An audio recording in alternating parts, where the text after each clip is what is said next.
11 episode की शुरुआत में हम देखते हैं कि नामजू उस मोमेंट को सोच रही होती है जिस मोमेंट पर वो जिनसी को किस करने वाला था। ये सोचकर वो तो शर्मा जाती है और वो खुद ही से ही बोलती है कि मैं ये क्या सोच रही हूँ। और अगले दिन वो दोनों एक साथ होती हैं तो उस टाइम पर जिनसी को पता चलती है कि उसे कंपटीशन में पार्टिसिपेट करने के लिए सिलेक्ट कर लिया है। ये देखकर तो जिनसी बहुत ही ज्यादा खुश हो जाती है और वो नामजू का हाथ पकड़ती है और वो नाचने लगती है। ये देखकर तो नामजू जिनसी को घूरने लगती है। तभी जिनसी दूर हो जाती है और उसे बताती है कि जब मैं खुश होती हूँ तो मैं बहुत ज्यादा एक्साइटेड हो जाती हूँ। तो भी नामजू उसे पूछती कि क्या तुम मुझे पसंद करते हो इसलिए तुम मुझे हर वक्त छूते हो। तो जिनसी उसे बताती कि मैं तुम्हें बिल्कुल भी पसंद नहीं करता। ये सुनकर नामजू उसे बोलती है कि ठीक है, आइंदा से तुम मेरे से दूर रहना। बोलकर वो अपने काम पर चली जाती है और शाम में नामजू बाहर बैठकर बुक पढ़ रही होती है। तो भी उसे कुछ स्मेल होती है इसलिए वो जिनसी के रूम में जाती है जहाँ पर की जिनसी छुप कर नूडल खा रही होती है। ये देखकर नामजू उसे गुस्से में बोलती है कि मैंने तुम्हें कितनी बार मना किया कि तुम मेरे घर में फास्ट फूड नहीं खा सकते हो। और वो नूडल की डब्बा उसे छीन लेती है जो देखकर जिनसी उसे बोलती है कि ये मेरा रूम है इसलिए मैं यहाँ पर कुछ भी कर सकती हूँ। तो नामजू उसे बोलती है कि मुझे बहुत स्मेल आ रही है और तुम यहाँ पर शर्ट भी नहीं पहन सकती हो। जिस बात पर तो जिनसी को और भी ज्यादा गुस्सा आती है। और अगले दिन जिनसी और यहाँ नहा रही होती है तभी उसके पास नामजू आती है और उसे बताती है कि मैं सुपरमार्केट जा रही हूँ जहाँ पर कि मुझे कुछ सामान उठाने के लिए तुम्हारी मदद चाहिए। और वो जिनसी को यहाँ से लेकर चली जाती है जो देखकर यान को तो बहुत ज्यादा गुस्सा आ रही होती है। तभी नामजू जिनसी को बोलती है कि तुम्हारे साथ यान हमेशा क्या करती है। तो जिनसी उसे बताती कि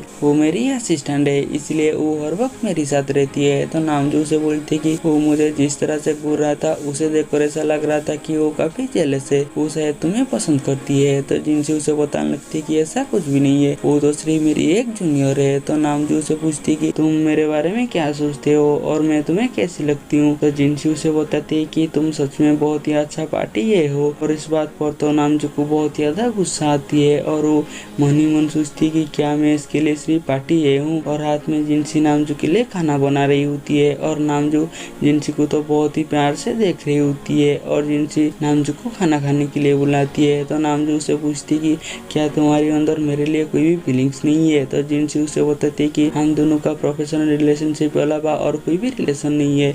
इसलिए नामजू उसके पास जाती है और उसे चेयर में बैठा देती है और उसकी बहुत ज्यादा करीब चली जाती है और उसे बोलती कि क्या तुम्हें अभी भी कुछ भी फील नहीं हुआ और हम दोनों सिंगल है और हम दोनों एक ही घर में रहते हैं तो हम दोनों के बीच में क्या क्या हो सकती है।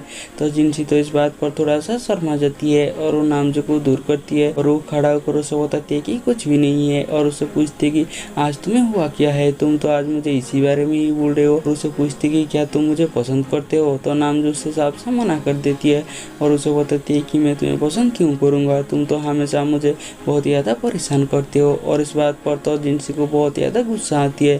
तो गुस्से में वो नामजू को बोलती है कि ये खाना भी मत खाओ, ये खाना मैंने ही बनाया है। तो नामजू से बोलती है कि मैं तो खाऊंगा, आखिरकार मैंने ही तो सारे सामान लाया है। और इस बात पर तो जिनसी को और भी ज्यादा गुस्सा आती है। और अगले दिन जिनसी पानी पीने के लिए बाहर आती है तो वो देखती है कि नामजू की मोबाइल बार बार बज रही है लेकिन नामजू अपनी फोन उठा नहीं रही है।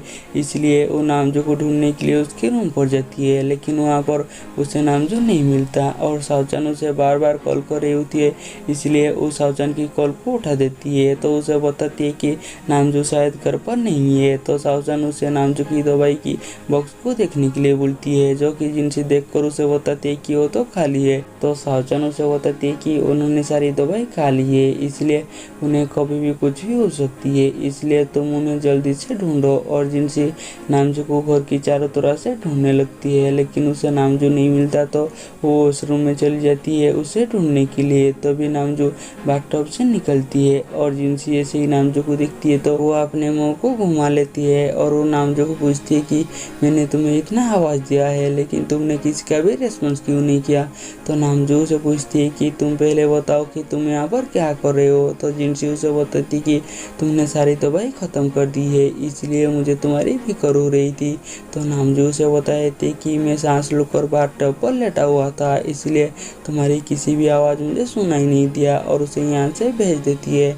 और जिनसी बाहर जाकर सावचान को कॉल करती है और उसे बताए थे कि नामजू बाथटब पर था। तो साओचान उसे पूछती कि क्या नामजू का मेंटली हालत ठीक है। तो जिनसी उसे बोलती है कि इसके बारे में मुझे कैसे पता चलेगा। साओचान उसे बताती कि जब नामजू ने पहली बार सारी दवाई खा ली थी तो उसकी हालत बिल्कुल मौत जैसा हो गया था, लेकिन मैंने उसे सही टाइम पर हॉस्पिटल ले लिया, इसलिए उसकी जान बच गई। और वो जिनसी को रिक्वेस्ट करती है कि तुम कैसे भी करके नामजू को एक साइकाट्रिस्ट को लेकर जाओ, क्योंकि उसकी साइकोलॉजिकल प्रॉब्लम आहिस्ता आहिस्ता बढ़ रही है। तो जिनसी उसे पूछती है कि क्या नामजू की साइकोलॉजिकल प्रॉब्लम उसकी भाई की मौत के बाद बढ़ी है। तो साओचान उसे बताया थी कि हाँ।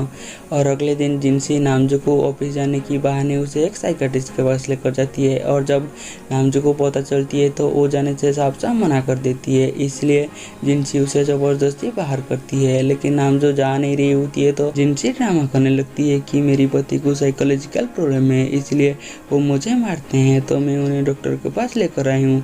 और ये बात सुनकर लोग तो उन्हें देखने लगते हैं, और जैसे ही भीड़ बढ़ती है तो नामजू भीड़ को देखकर दोबारा से घबरा जाती है। और जिनसी ऐसे ही नामजू को देखती है तो वहाँ पर जितने भी लोग थे सारे लोग को भेज देती है, और वो नामजू को बोलती है कि तुम मुझे देखो। और जैसे ही नामजू जिनसी को देखती है तो वो थोड़ा सा शांत होती है, और उसके बाद जिनसी उसे अंदर लेकर जाती है, और साइकाट्रिस्ट उसे एक थेरेपी के लिए लेकर जाती है, और उसे बोलती है कि तुम आहिस्ता आहिस्ता उस दिन के बारे में सोचो जिस दिन को तुम सबसे ज़्यादा डरते हो।